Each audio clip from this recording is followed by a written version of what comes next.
Hey, Jody Holland here with the Psyche of Success video blog. We are now on chapter 3 of hypnotic selling. And let me just tell you, good vibrations. All right, yeah, I'm not a singer. We're gonna stay with training. I think that's gonna work out better for me. If you haven't followed me on Twitter, follow me at Jody and Holland. If you haven't subscribed to the video blog, make sure you do so. If you've not found me on Facebook, look for Jody Holland Training and Speaking. The title of chapter 3 is Good Vibrations.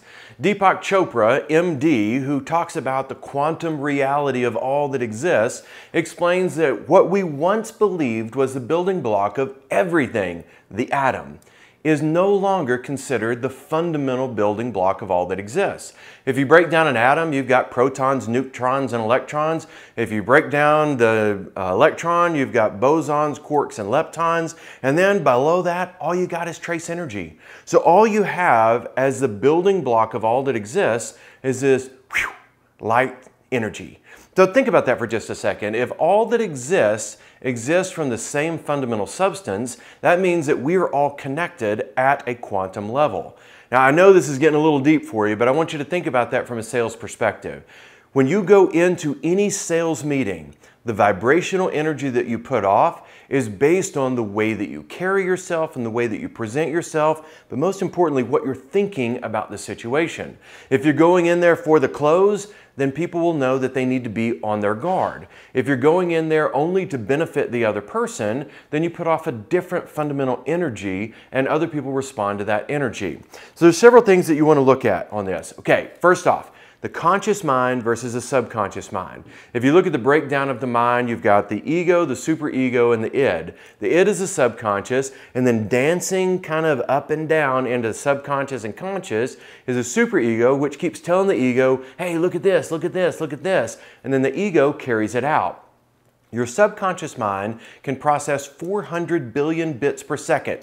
Yeah, 400 billion, that's a lot. But the conscious mind, the ego, is only processing 2,000 bits per second. So the job of your reticular activating system, this little switch in the back of your brain that says, here's what we're going to filter over here and here's what we're going to filter over there, that's telling your conscious mind what to notice. If you decide every day that you want to wake up and you want to find the horrible things in the world, buddy, you're going to find them. You're going to find exactly what you're looking for. But if you wake up every day and you decide that you're going to look for the good in the world, that's what you're going to find as well. So I want you to step back from yourself and think for just a minute. What do I want as my experience in life? A study done at the University of Southern California back in the 1990s looked at clinically depressed people, and it required the first 30 of those people to take psychotropic drugs, antidepressants for the layman there. The second group had to take sugar pills. The third group had to do this for 1 solid hour while looking at themselves in the mirror. The group on the antidepressants, after 15 months, 14 of them were better of the 30. The second group, the ones on the sugar pills, 15 of them were better after 15 months. That proves conclusively that sugar does in fact make us happy. This is not an endorsement of sugar, but it is my belief that chocolate is a good thing. However, smiling is even better because that third group, after only 1 month, 29 of the 30 were no longer clinically depressed. It's absolutely amazing to me to think that we can control ourselves by positioning ourselves to look happy. So there's a few things that I want you to keep in mind with this. First is, when you first get out of bed every single day, have something positive come out of your mouth. In fact, I'm going to say use like the Pharrell song, Happy, or use one of those other songs that you just wake up and you go, yeah, that's a great song. And use that as a part of who you become for that day. The first thing you need to say is, today is going to be an awesome day. When you set the tone for making the day a great day, then everything you experience is filtered through that lens of what you wanted to find. That reticular activating system in the back of your brain is always saying, look for this, don't look for that. Just follow along with that. You will be transmitting that energy to everyone that you meet every minute that you meet them. So you've got to make sure that it's really good. So first, you are happier when you choose to see the good in the world. If you know that a choice has to be made every day between having a great day and having an awful day, then why wouldn't you make the choice to have a great day? Your circumstances are not controlling you. You control your own mind. Your circumstances just happen. The good happens and the bad happens. You choose how you're going to see it. Second thing I want you to keep in mind is that happy and successful people always look for what could go right instead of what could go wrong. Third thing I want you to keep in mind is people are always going to buy from you before they buy the product. I don't care what your product is or what your service is, they're going to buy you or they're going to avoid you.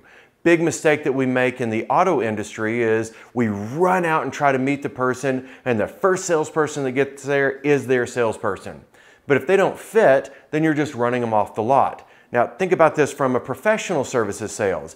If you put somebody with a person and they just clash, do you want to bring the best to that customer, or are you protecting the commission of the salesperson? If your entire organization is set up to benefit the person that you're selling to, what you will find is that they will go out of their way to buy from you. Next thing that you have to look at is you get to set the tone for the world that you live in every single day.